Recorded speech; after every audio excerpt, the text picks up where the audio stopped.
Hello everyone, welcome to the Whistling Hermit's One Card Spread series. Note that this video is divided into three parts. A short introduction, which we are doing right now. Part 1, which is a descriptive study of the card for the day. And Part 2, which is a reading from the Handbook of the Tarot of A.E. Waite from AGM Urania.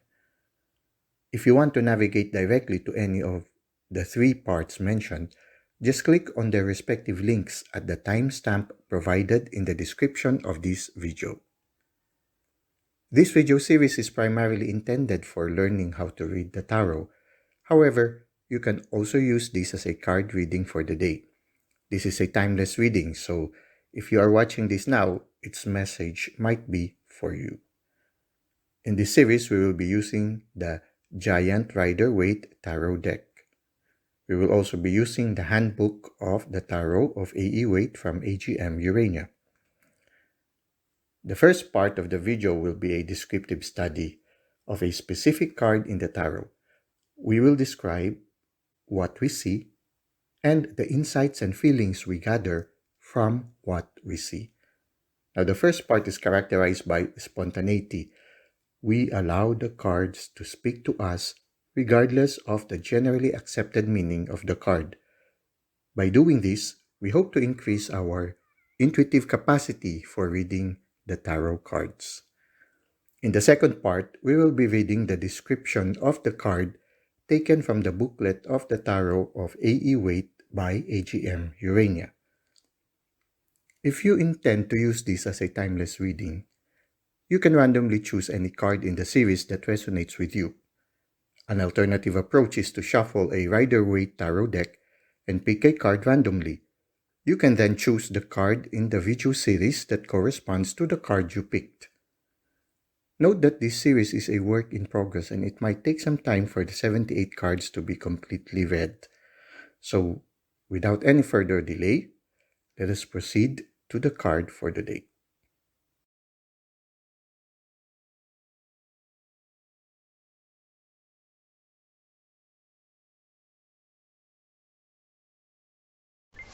Welcome to part 1 of our One Card Spread series, and our card for today is the Knight of Pentacles.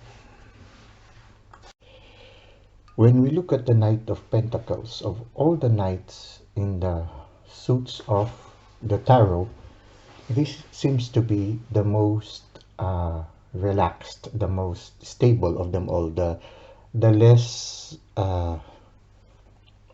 active, less emotional, less dreamy of them all. He's the more stable one, the more inconspicuous one, the one who doesn't attract much attention of all the other knights. He's the one who is just steady. When you look at the horse is just steady, and the horse even has a decoration there, and it seems like this one is the most calm, or calmest, the most calm of all them, of all the four knights. This is the one who is really calm in comparison to the three. For example, if you look at this one is the looks like the most aggressive knight, the Knight of Swords, no? Very, very aggressive. Even the horse is afraid of the knight. He's very aggressive. The other one, which is the Knight of Wands, no? You can see here, the horse is also passionate, no? Passionate, just like this one, no? It's this one is more flamboyant. The clothes and the action of the horse and the action of the knight, and then the decoration also of the knight, it's more of flamboyant. So this one is the more romantic one, the one who is has more the tendency to try to win a princess.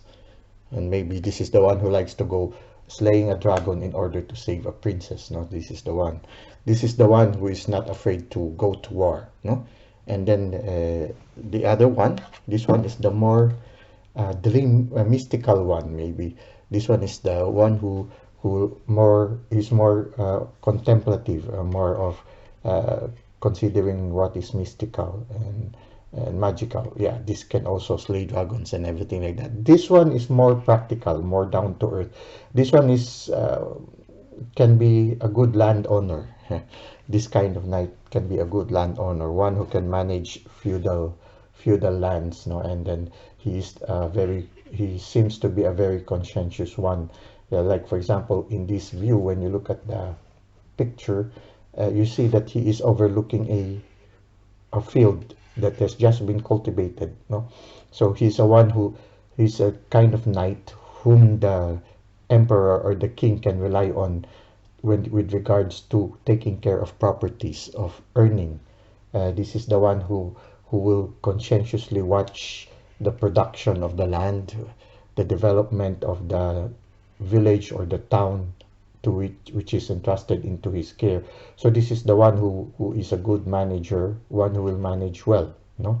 So of all the four knights, this is one who you can depend on when it comes to the stability of the property, stability of the place. So somehow, if you see this card, no, it could be, no, if this is an aspect of your person, you are a type of person that people can depend on. You are the type who will take care with all take care of all the details with the economy, with the management of the land and everything.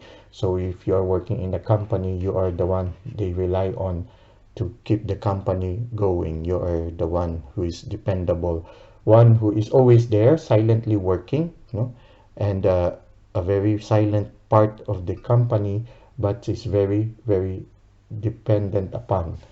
You are silent, you do not get much attention, but the work that you fulfill is very vital. If it it is somebody who is about to arrive into your life or somebody who is part of your life, this is the type of person that you can depend on, that type of person who will take good care of you, a provider, a one who takes care of the family, takes care of everyone, one who takes charge of, who is not afraid to hold on to responsibilities. So when you see this card, it's more of that one, having someone who is very dependable. The knights are more mature than the pages. The pages usually are still young, still learning the ropes. The knights are already a little bit more stable, wherein the emperor and the queen can already rely on to manage the kingdom or the village or the town, the town or the kingdom of the king or the queen. This can manage already and be willing to protect.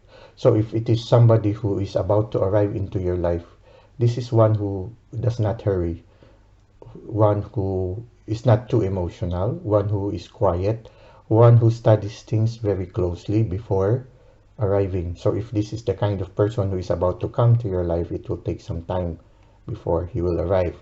But he is studying everything very well. So when he arrives, everything is well thought of, and most likely everything is already smooth. He plans very well before conducting something, no? This is somehow what I feel about it. You can see the horse, even the horse, not only the knight is very pensive, and the knight is studying closely the pentacle. So he contemplates on, studies the details of everything, no? So this is a little bit more stable kind of personality. So that's it for now. Let us go to part 2.